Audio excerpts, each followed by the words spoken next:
한 주 동안 잘들 지내셨습니까? 네. 추석 명절 즐겁게 잘 지내셨을 줄 믿습니다. 본래 추석 명절은 온 가족이 모여서 즐거운 시간을 보내는 그런 날들이기 때문에 주님 안에서 풍성하게 예수님을 찬양하는 그런 시간이 우리에게 다 주어졌습니다. 그래서 그 이름은 찬양하는 자의 모습이 우리 모두의 삶이 되시기를 소망합니다.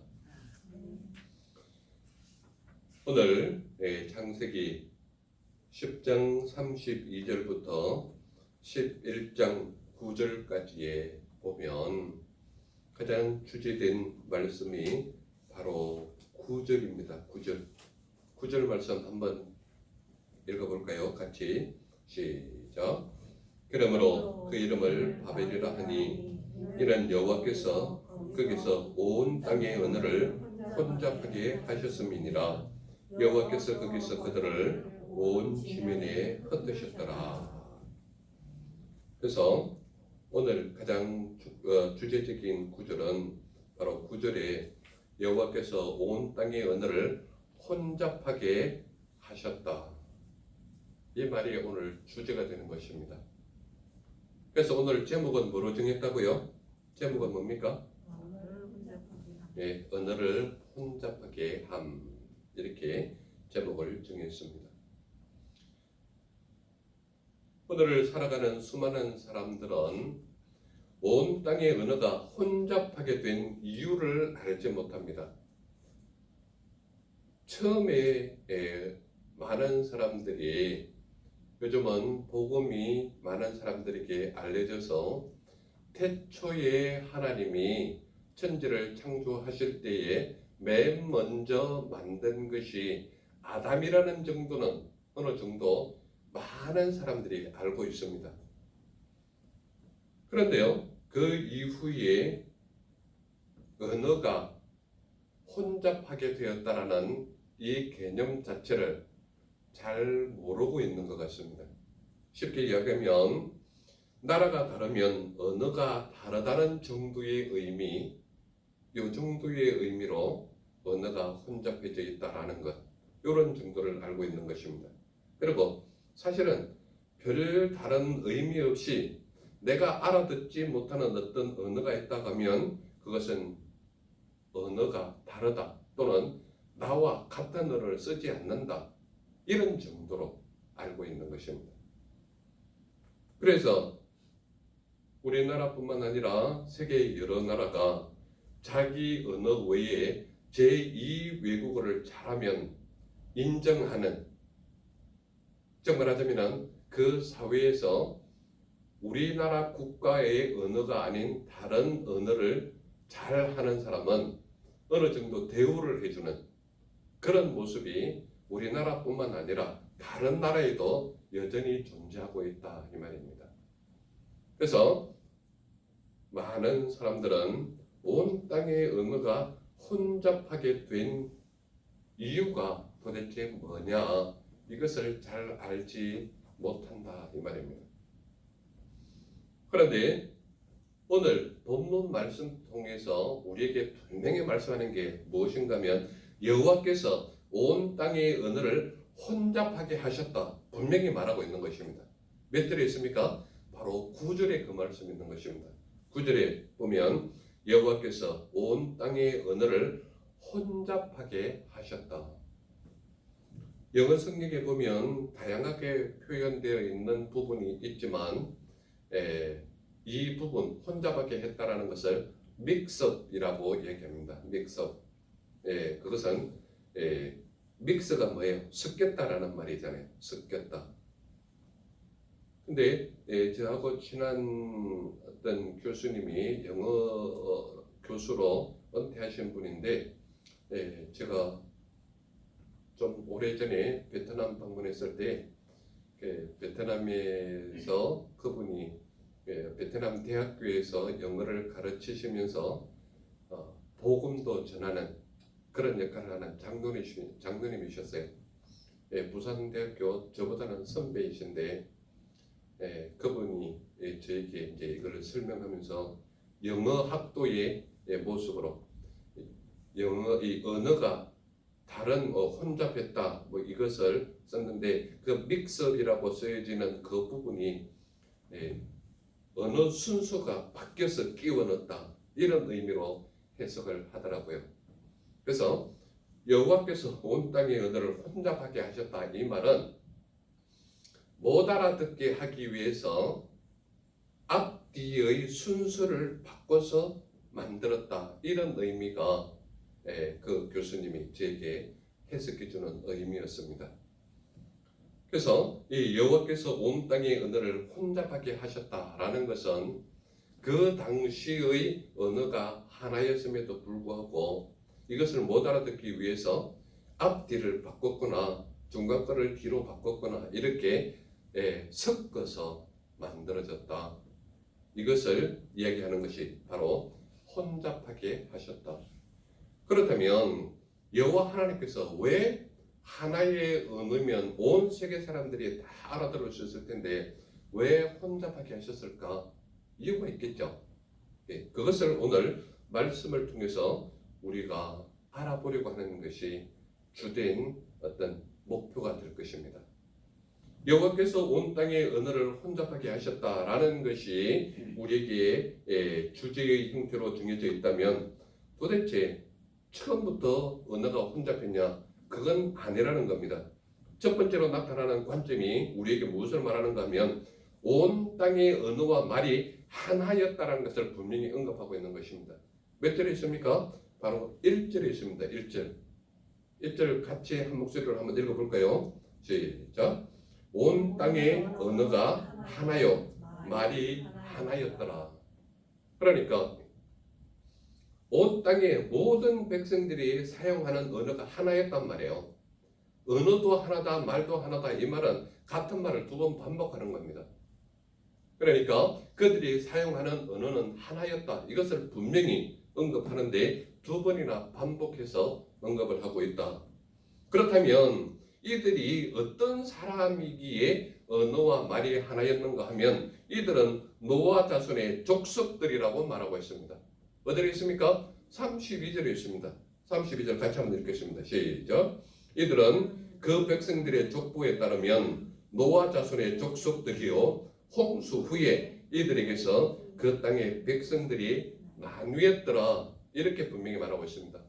언제 일어났다고요? 지금 이 사건이 홍수 후에, 즉 말하자면 노아 시절 때에 이 하나님의 택한 백성들이 너무나도 많은 죄악을 저지르니까 하나님께서 사람 지으신 것을 한탄하시면서 이 백성들을 다 멸절해야 되겠다. 그래가지고 노아에게 명령을 합니다. 너는 방주를 지어서 네 식구를 그 안에 들이라. 그래서 그 안에 들어간 사람이 몇 사람이라고요? 그 안에 들어간 사람은 8사람입니다. 8사람. 노아의 세 아들과 세 자부, 그럼 6사람이죠. 노아와 노아의 아내. 그렇게 8사람 외에는 들어간 사람이 없는 겁니다. 그래서 노아가 그 홍수를 맞이했고 그 홍수 이후에 그 자손들이 많이 번창했는데 이들은 바로 노아 자손의 족속들이라고 분명히 32절에 말하고 있는 것입니다. 그리고 이들이 언어도 하나였고 말도 하나였기 때문에 정말 하나님만 바라봐야 되는 그런 백성임에도 불구하고 한결같이 말한 것이 무엇인가 하면 벽돌로 성읍과 탑을 건설하여 꼭대기를 하늘에 닿게 하자. 이런 말을 하는 거예요. 몇 절에 있습니까? 바로 4절에 그 말씀이 있습니다. 같이 한번 읽어볼까요? 시작. 또 말하되 자 성읍과 탑을 건설하여 그 탑 꼭대기를 하늘에 닿게 하여 우리 이름을 내고 온 지민의 흩어짐을 면하자. 즉 말하자면 이들은 노아의 자손들이고 노아의 족속들인데 그들이 한 목소리로 말하는 것이 무엇인가 하면 벽돌로 성읍과 탑을 건설하여서 그 꼭대기를 하늘에 닿게 하자는 거예요. 하늘에 닿게 하죠.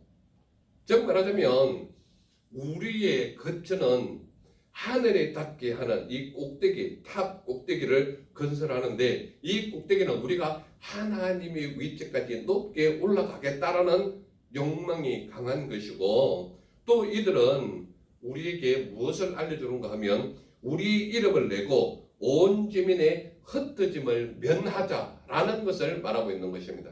그러니까 이들의 내면 속에는 철저하게 우리라는 개념, 우리가 뭔가를 이루고자 하는데 그 꼭대기가 하늘에 닿게 하자라는 것은 사람의 욕심에 끝이 없는 그 꼭대기를 볼 수가 있다 이 말입니다. 그러니까 사람들의 기본적인 욕심과 탐욕과 그 마음속에 욕정을 주체할 수 없을 만큼 높이 올라가고자 하는 것이 어딘가 하면 하늘까지 올라가고자 하는, 그것이 바로 인간의 욕심이고 탐욕이고 끊임없는 마음속의 정욕이 바로 그런 것이다 이 말입니다.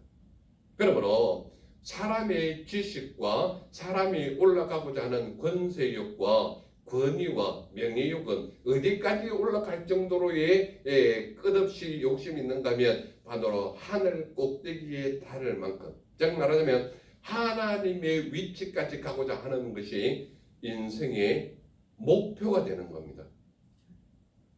그래서 온 땅의 언어와 말이 하나였다라는 관점 속에 그들이 누군가 하면 홍수 후에 번창한 노아의 족속이다. 이 말은 노아로부터 이 땅에 다시 번창한 하나님의 택한 백성들이 바로 이런 짓을 한다라는 것을 보여주고 있는 거예요. 그러니까 그들은 벽돌로 성읍과 탑을 건설하는데 어떻게 쌓느냐? 하늘에 닿을 만큼 쌓고자 하는 것이 그들의 탐욕이다 이 말입니다. 그리고 그들 마음속에 아주 적나라하게 드러내는 것이 우리 이름을 내자 이 말이에요. 우리 이름을 내자. 우리 이름은 지금 누구 이름을 말합니까? 노아의 후손들이란 말이에요. 노아의 족속들이란 말이에요. 이들은 하나님의 말씀에 의해서 방주를 지었고 방주에 들어간 그들로 인하여 번창된 민족들임에도 불구하고 그들의 내면 속에는 아담이 저지른 선악과의 죄 때문에 여전히 죄성이 내 속에 남아있는 거예요. 그렇기 때문에 그들은 항상 마음속에서 우리가 탔는 탑은 하늘에까지 올라가야 되는 것이 그들의 탐욕이고, 우리의 이름을 어떻게 하라고요? 이름을 낸다라는 건 뭐예요? 우리의 명예를 높이자라는 것이거든요. 우리의 이름이 어떤 이름인지를 알게 하자라는 것이거든요. 그렇다면 우리의 이름을 낸다라는 것은 탑 꼭대기가 하늘 꼭대기에 있기 때문에 우리의 이름도 하늘까지 높아지는 그런 이름을 내자라는 것을 말하고 있는 거예요. 그리고 그들 속에는 무엇이 있는가 하면 온 지민의 흩어짐을 면하자라는 거예요. 그러니까 인간의 욕심 속에는 한 군데에 모여서 우리만 잘 살면 되고 우리만의 성을 쌓으면 되고 우리만의 성은 하늘까지 높아서 우리의 이름을 하늘까지 높아지는 이름을 내자, 이런 것이 인간의 기본 심리라는 거예요. 그러므로 인간의 내면 속에 있는 모든 것은 하나님의 위치까지 가고자 하는 욕심이 있는 것이고 하나님과 비슷해지며 하나님과 같아지는 그 이름의 모습이 내 속에 잠재해 있는 여전히 죄악스러운 모습이 우리 내면 속에 살아있다 이 말입니다. 그래서 온 땅의 언어와 말이 하나였다라는 이 속에 숨어 있는 것이 한 목소리로 성읍과 탑을 쌓자라고 말하고 있고, 그 성읍과 탑의 꼭대기가 하늘까지 닿자고 말하고 있고, 우리 이름을 하늘 끝까지 내자라고 말하고 있고, 우리가 이제는 흩어지지 말자라고 말하고 있는 그 인간의 내면 속에 그들만의 성을 쌓고자 하는 그 모습이 적나라하게 드러내 있는 것이 바로 노아의 족속들의 모습이었다 이 말입니다. 이것을 바라보시고 여호와 하나님께서 무엇이라고 말하는지 보세요. 우리가 그들의 언어를 혼잡하게 하자라고 말을 하고 있는 거예요. 몇 절에 있습니까? 바로 7절에 있습니다. 7절 같이 한번 읽어볼까요? 7절 시작. 자, 우리가 내려가서 거기서 그들의 언어를 혼잡하게 하여 그들이 서로 알아듣지 못하게 하자. 이렇게 말하는 겁니다. 우리가 라는 말이 우리는 누구를 말합니까? 삼위일체 하나님을 말하는 겁니다. 우리가 이 말은 아버지 하나님, 아들 하나님, 성령 하나님, 이 삼위일체의 하나님을 우리가 라고 표현하는 겁니다. 그래서 우리가 그들의 언어를 혼잡하게 하자. 그런데 하나의 언어고 하나의 말이었는데 왜 하나님께서는 우리가 그들의 언어를 혼잡하게 하자? 이유가 뭘까요? 이유가 6절을 한번 읽어볼까요? 6절 같이 시작. 여호와께서 이르시되 이 무리가 한 족속이요 언어도 하나이므로 이같이 시작하였으니 이후로는 그 하고자 하는 일을 막을 수 없으리로다. 하나님이 인간의 일을 막을 수 없는 정도로 능력 있는 분은 아닙니다. 그런데 왜 이런 표현을 했을까요? 그들의 일을 이제는 막을 수 없으리로다. 이 말을 하는 이유가 뭘까요?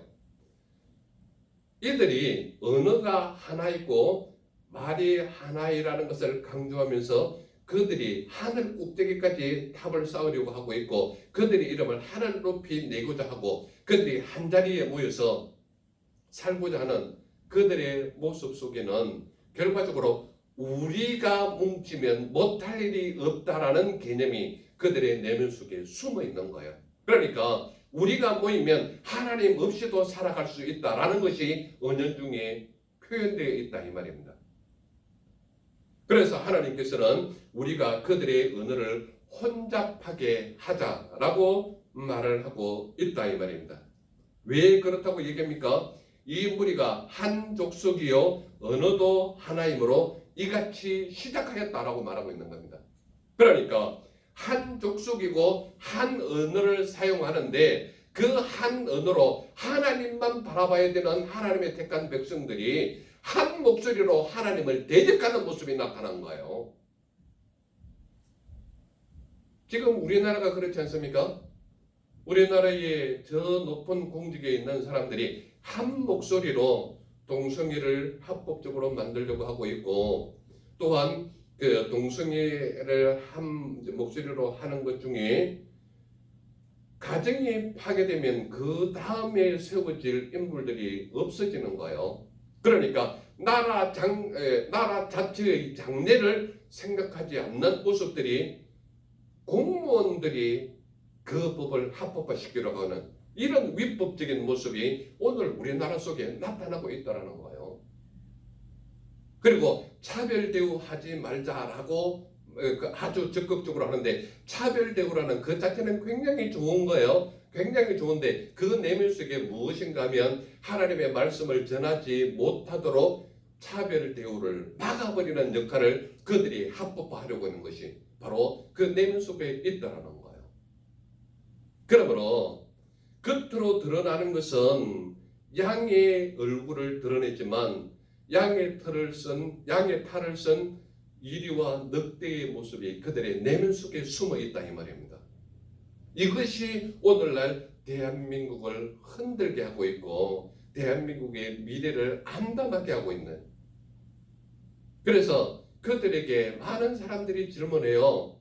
당신 아들에게 남자 며느리를 받아들이겠다 그러면 당신은 받아들이겠냐? 거기에 대해서 일절 대답을 안 하는 겁니다. 그러니까 법 자체는 분명히 그들도 잘못됐다는 것을 알고 있지만 자기들의 위치와 자기의 세력들을 높이기 위해서 그냥 이렇게 밀어붙이는 그들의 모습을 우리는 볼 수 있다 이 말입니다. 이 무리가 한 족속이요 언어도 하나이므로 이같이 시작했다.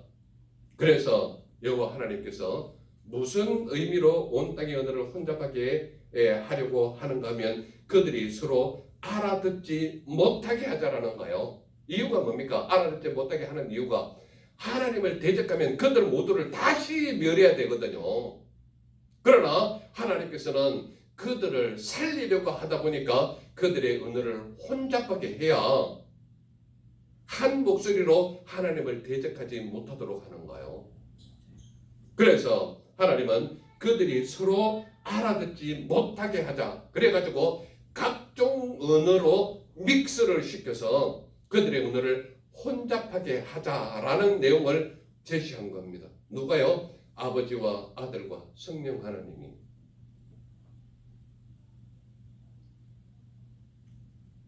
그래서 그들이 서로 알아듣지 못하게 하자라고 말을 하고 그 다음에 8절에는 뭐라고 얘기하는가 하면 여호와께서 그들을 온 지면에 흩으셨다라고 말하고 있습니다. 흩은 이유가 뭘까요? 그들을 살리기 위해서 흩어지게 하셨다 이 말이에요. 그러므로 우리가 그들의 언어를 혼잡하게 하자라는 이유가 분명히 있습니다. 이 무리가 한 족속이요 언어도 하나이므로 이같이 시작하였다. 이 말은 언어가 하나이고 말도 하나이기 때문에 이들이 하나님을 대적하고 있다. 이 말을 하고 있는 거예요. 그리고 그들이 서로 알아듣지 못하게 하자 하는 이유가 뭐예요? 그들을 살리기 위한 하나님의 사랑이셨거든요. 그리고 그들을 온 지면에 흩으셨다. 즉 말하자면 말을 혼합했기 때문에 말을 혼잡하게 했기 때문에 알아듣는 무리끼리만 한 무리로 모여지는 거예요. 그러니까 내가 하는 말을 알아듣는 사람은 나와 같은 족속이 되는 거예요. 그러니까 이들은 우리는 이쪽으로 가자. 그러면 거기가 한 나라 한 국가가 되는 거예요. 그리고 다른 혼잡한 말을 쓰는데 내 말을 알아듣네. 그러면 너희는 이쪽으로 가자. 그래서 그 나라가 이루어지고 하나님께서는 그들을 온 지면에 흩어버렸는데 언어별로 혼잡하게 한 언어별로 온 나라를 만들어버리는 거예요. 세 번째로 나타나는 관점이 뭡니까? 여호와께서 온 땅의 언어를 혼잡하게 하셨다라고 확실히 말하고 있습니다. 몇 절에 말하고 있습니까? 바로 9절에 말하고 있는 거예요. 9절에 여호와께서 온 땅의 언어를 혼잡하게 하셨다라고 말하면서 그 이름을 바벨이라 하였다라고 말하고 있습니다. 바벨. 바벨이라는 것은요, 성경 원어의 언어로 보면 빠르벨, 빠벨, 파벨, 바벨 이렇게 된 겁니다. 그 흐름의 역사가. 그러면 이 바벨이라는 말이 뭐냐 하면 바벨이라는 말이 뭔가 하면 우리나라 말로 번역을 하면 이게 신의 문이라는 의미입니다. 바벨이라는 말이 신의 문. 그러니까 바벨탑을 쌓는 꼭대기가 하늘에 닿게 하자. 이 말은 그 꼭대기에 만나는 것이 하나님을 만날 수 있는 문이기 때문에 이 바벨이라는 이름 자체가 신의 문이라는 거예요.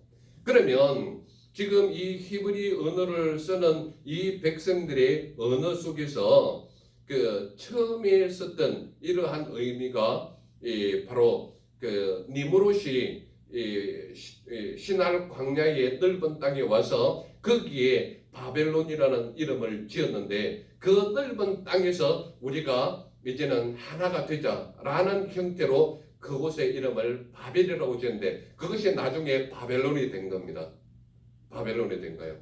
그래서 그 바벨론이라는 그 바벨은 사실은 그 이전에 수메르라는 나라가 있는데 수메르어로는 카딘길라라는 말인데 카딘길라라는 말 자체가 바로 바벨이라는 의미고 바벨이라는 의미 자체가 신의 문, 하나님을 만나는 문 이런 의미가 바벨입니다.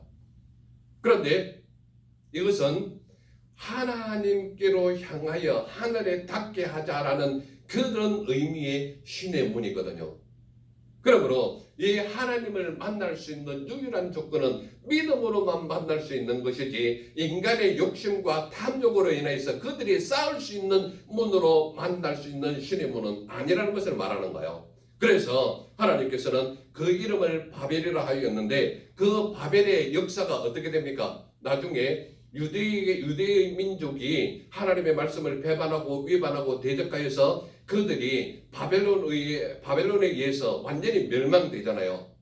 왜 그렇습니까? 유대 민족, 내가 택한 내 백성이라 할지라도 하나님의 말씀을 따르지 않고 하나님의 말씀을 대적하면 너희들은 망하게 하는데, 누구를 통하여 망하게 하는가 하면 바벨론의 민족을 통하여 망하게 하는 거란 말이에요. 바벨이라는 뜻이 뭐라고요? 신의 문, 하나님을 만나는 문이라는 거예요. 그런데 바벨론이 누구에게 의해서 다시 망하게 됩니까? 하나님에 의해서 다시 망하게 되는 것을 제가 설교를 통해서 벌써 몇 번 말씀을 전했지 않습니까?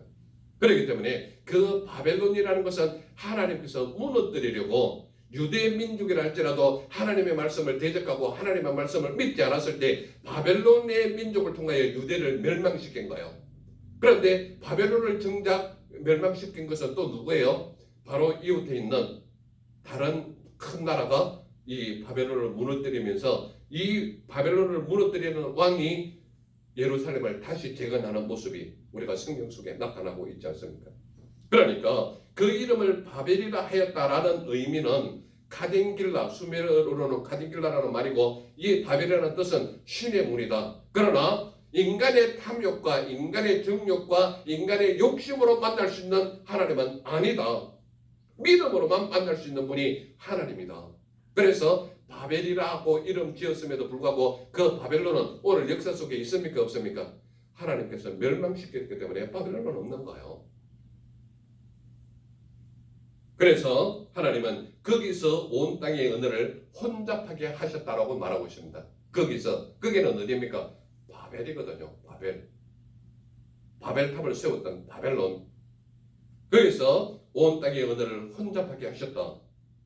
그리고 하나님께서는 거기서 그들을 온 지면에 흩으셨다라고 말하고 있습니다.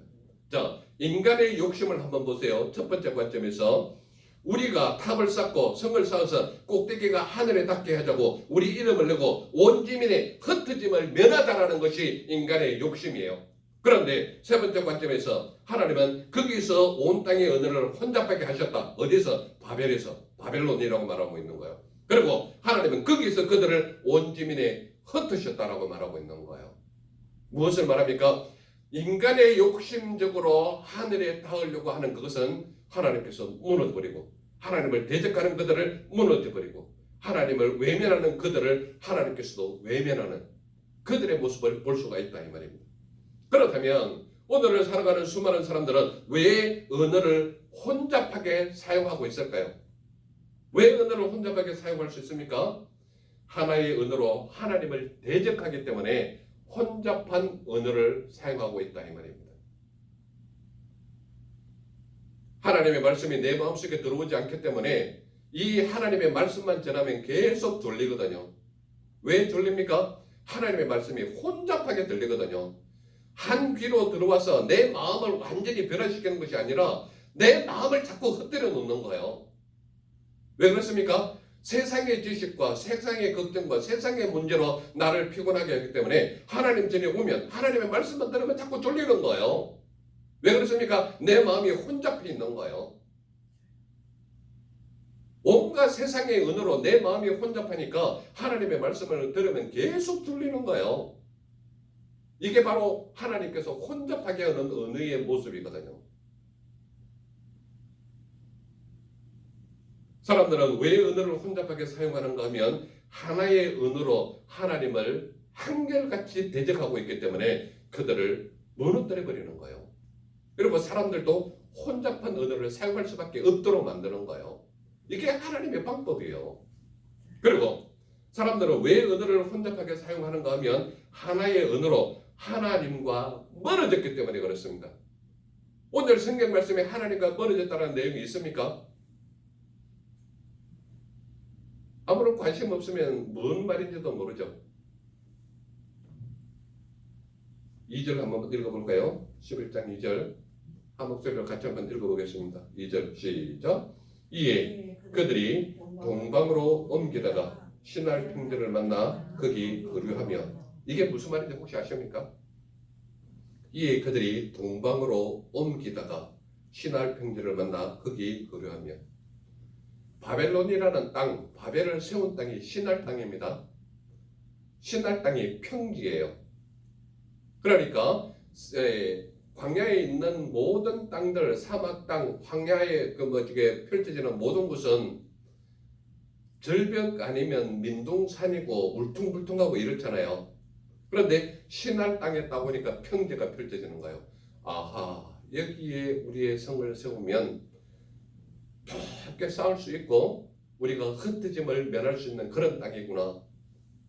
그런 땅을 바벨탑을 세운 것이고 그 바벨을 하나님께서 멸망시키는 역사가 일어나는데 왜 그렇다고 얘기합니까? 한 목소리로 하나님을 대적하는 거예요. 그런데 제가 여쭤보는 것이 있습니다. 하나님의 은혜로 하나님과 멀어졌기 때문에 그렇다. 왜 그런가 하면 2절 이에 그들이 동방으로 옮기다가 신할 평지를 만나 거기 그려하며 이렇게 돼 있죠. 그들이 동방으로 옮긴다. 이 말은 에덴 동산을 근거로 저를 보세요. 저를 안 보면 이해하기 힘듭니다. 에덴 동산에 있는 장소적 근거로 말미암아 동쪽으로 옮겼다라는 것은 잘 보세요. 서쪽으로 가면 뭐가 있습니까? 지중해 바다가 있죠. 동쪽으로 가면 뭐가 있습니까? 끝없이 펼쳐지는 사막이 있는 거예요. 그러니까 이스라엘 백성이 농사 지을 때 동풍이 불었다 그러면은 곡식이 다 말라 죽어요. 뜨거운 바람이 사막에 도니까.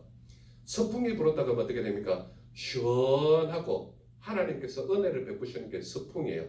자, 그렇다면 에덴 동산에서 동쪽으로 갔다라는 것은 하나님께서 마련하신 시원한 곳으로 옮기는 거예요. 자기의 눈에 들어서 더운 세상적인 관심으로 가는 거예요. 동쪽으로 갔다는 것은 하나님과 멀어졌다는 개념이에요. 그러니까 에덴 동산에 있는 장소적 근거로 보면 그곳이 티그리스 강이고 유프라데스 강이 있는 곳이란 말이에요. 그곳이 에덴 동산의 발원지인데 그곳에서 동쪽으로 신할 평지를 향해서 갔다라는 것은 하나님이 계시는 곳에서 점점 멀어져 갔다라는 이야기입니다. 그러므로 2절에 있는 것처럼 서로 이에 그들이 동방으로 옮기다가 이 말은 그들의 거처를 동쪽으로 옮겼다라는 방향 전환도 되지만 하나님과 거리가 멀어졌다라는 개념이 동쪽으로 옮겼다 이 말입니다. 그러니까 사람들은 왜 언어를 혼잡하게 사용하는가 하면 하나의 언어로 하나님과 멀어졌기 때문에 혼잡한 언어를 사용한다 이 말이에요. 내 마음이 일주일 내내 하나님과 동행하면서 하나님의 말씀과 가까이 있는 사람은요, 말씀을 듣기만 하면 생기가 넘치는 거예요. 눈이 반짝반짝 빛이 나는 거예요. 그의 삶 자체가 축복으로 가득한 거예요. 말씀이 나의 생활을 윤택하게 하고 있는 거예요. 그러나 하나님의 말씀과 점점 멀어지면 들을 때마다 괴로운 거예요. 왜냐? 하나님이 나의 걸림돌이 되기 때문에. 그렇지 않습니까? 그들의 삶 자체가 동쪽으로 옮기다가 이 말은 하나님과 멀어졌다라는 것을 의미하는 거예요. 한 언어를 가지고 있음에도 불구하고 하나님의 말씀이 나에게 무엇을 말하고 있는지를 멀어지면 모르는 거예요. 하나님과 거리가 멀어지면 점점 힘든 거예요. 하나님과 거리가 멀수록 하나님을 예배하는 것이 힘들어지는 거예요. 하나님의 말씀과 거리가 멀수록 내 삶이 자꾸 피폐해지는 거예요. 하나님의 말씀과 거리가 멀어지면 멀어질수록 내 삶이 자꾸 어려워지고 고통스러워지는 거예요. 그러므로 사람들은 하나의 언어로 혼잡하게 사용하는 이유가 뭔가 하면 하나의 언어로 우리 이름을 내려고 하기 때문에 그렇다 이 말입니다. 예수님은 바로 우리의 언어를 혼잡하게 하시는 하나님이시다. 왜 우리의 언어를 혼잡하게 하신다고요? 하나님을 대적하는 일을 막으시기 위해서 우리의 언어를 혼잡하게 하시는 거예요. 왜 그렇습니까? 언어를 혼잡하게 해서라도 그 언어를 살리기 위한 것이 예수님의 마음이셨기 때문에. 그래서 예수님은 하나님을 대적하는 일을 막으시기 위해서 우리의 언어를 혼잡하게 하시는 분이 우리가 믿는 예수님이시다. 이유는 바로 우리를 살리기 위해서 그렇다 이 말입니다. 그리고 예수님은 바벨을 무너뜨리기 위해 언어를 혼잡하게 하시는 하나님이 우리가 믿는 예수님이시다. 우리의 바벨은 무엇입니까? 우리의 이름이 하늘 끝까지 올라가기를 바라는 것이 우리의 마음이에요. 우리의 권위와 권세는 어디까지 올라가야 된다고요? 우리의 성이 하늘에 닿기까지 우리의 욕심이 근하한 거예요. 그리고 우리의 마음은 언제나 하나님과 대적하는 것이 우리의 삶이 윤택하다고 생각하는 거예요. 그렇기 때문에 하나님의 말씀이 적당한 위치가 되면 자꾸 눈 감으려고 하고 있고, 적당한 어떤 위치의 모습, 환경의 여건들과 어떤 모습들을 보게 되면 자꾸 하나님의 말씀보다는 내 생활의 우선이 드러나는 거예요.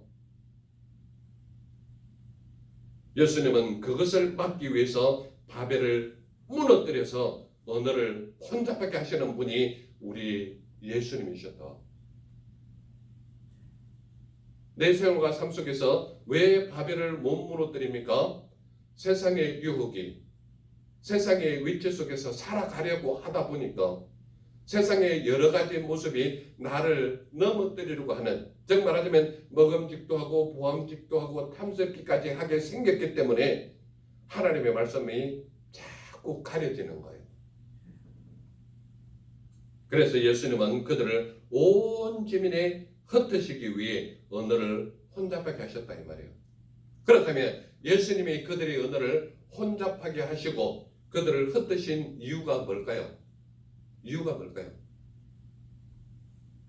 바로 믿음의 사람은 혼잡한 언어를 예수님께 맞추는 삶을 살게 하기 위해서 우리의 언어를 혼잡하게 하셨다 이 말입니다. 그리고 우리를 온 지민에 흩으셨다 이 말입니다. 우리의 이름보다는 예수님의 이름을 높이며 찬양하는 삶이 우리의 삶이 되어라, 이 말을 하고 있는 거예요. 그러므로 우리의 이름을 내기보다는 하나님의 이름을 더 높이려고 하다 보면 우리의 이름은 자동적으로 하나님이 나를 더 높이시는 거란 말이에요. 내가 내 이름을 내려고 하거나 내가 내 이름을 더 높이려고 하거나 내가 하늘 세상적인 인물이 되려고 더 노력하다 보면 하나님께서 외면하시는 거예요. 그러나 그것보다는 하나님은 하나님을 더 높이는 그의 삶을 볼 때에 하나님께서 그가 노력했던 10배, 100배 이상으로 그를 더 높이시는 분이 여호와 하나님이시다. 그러므로 우리의 삶은, 우리의 믿음의 사람은 우리의 이름보다는 예수님의 이름을 높이며 찬양하는 삶이 될 때 예수님은 우리를 더 높이시는 분이 우리가 믿는 예수님이시다 이 말이에요. 아멘. 무엇보다도 세상의 성 바벨을 무너뜨리는 삶을 너희가 살아라 이 말이에요. 세상의 성 바벨은 어떤 성입니까? 그들의 꼭대기가 하늘까지 높게 가자, 신의 문으로 만드는 것이 바벨탑이지 않습니까? 그런 것처럼 우리가 쌓는 성이 하늘에 닿기까지 높여보자, 이것이 인간의 모습이거든요. 그러나 하나님은 우리에게 분명히 너희가 바라보는 그 세상의 성 바벨을 무너뜨리는 삶이 너희의 삶이 되어야 된다, 이 말을 하고 있거든요. 그러므로 우리는 세상 속에 살고 있지만 하나님을 향한 삶이 우리의 삶이 되어야 하지 않겠니, 이 말을 하고 있는 거예요. 그러므로 우리는 세상 속에 살지만 하나님 믿고 하나님 안에서 하나님의 말씀으로 살아가는 모습이 우리의 모습이 되어야 된다, 이 말을 하고 있는 거예요. 그리고 온 지민에 흩어져 무엇을 전해야 된다는 거예요? 예수님을 나타내는 삶이 우리의 삶이 되어야 된다고 말하고 있는 거예요. 그러니까 온 세계에 흩어졌던 그들의 모습은 무엇을 나타낼까요? 우리가 하나의 언어였는데 우리도 모르게 우리의 언어가 각자 달라졌다. 그러니 하나님은 우리가 살리기 위한 그 하나님의 생각을 조금이라도 생각했다면 이제는 흩어진 그곳에서 누구를 증거하라는 거예요? 여호와 하나님을 증거하는 삶이 너희의 삶이 되어야 된다, 이 말을 하고 있거든요. 그러므로 온 지민에 흩어질수록 우리는 하나님의 말씀을 전하는 자의 삶이 우리의 삶이 되어야 되는 거예요. 그래서 많은 신학자들이나 부흥 강사들이 적극적으로 강조하는 것이 있습니다. 모이면 예배, 흩어지면 전도. 이게 바로 여기서 해당되는 말씀이란 말이에요. 우리는 모이면 오직 여호와 하나님을 예배하는 자의 삶이 우리의 삶이 되어야 되고, 온 지민에 흩어지는 그곳에서 예수 그리스도를 나타내는 삶이 우리의 삶이 되어야 된다. 이것을 말하고 있는 거예요. 그러므로 오늘 우리의 은혜를 혼잡하게 하시는 분이 예수님이라는 관점이 분명히 섰다면 그분이 우리를 살리기 위해서 우리의 은혜를 혼잡하게 하셨을 뿐만 아니라 우리를 온 지민에 흩으셨다는 것은 흩어진 그곳에서 예수 그리스도를 나타내는 삶이 바로 너희의 삶이 되어야 된다. 이 말을 하고 있는 겁니다. 그러므로 오늘을 살아가는 우리 모두는 바로 모이면 예배고 흩어지면 전도하는 자의 모습이 우리 모두의 삶이 되어서 하나님께서 기뻐하시는 우리 모두의 삶이 되시기를 간절히 소망합니다. 기도하겠습니다.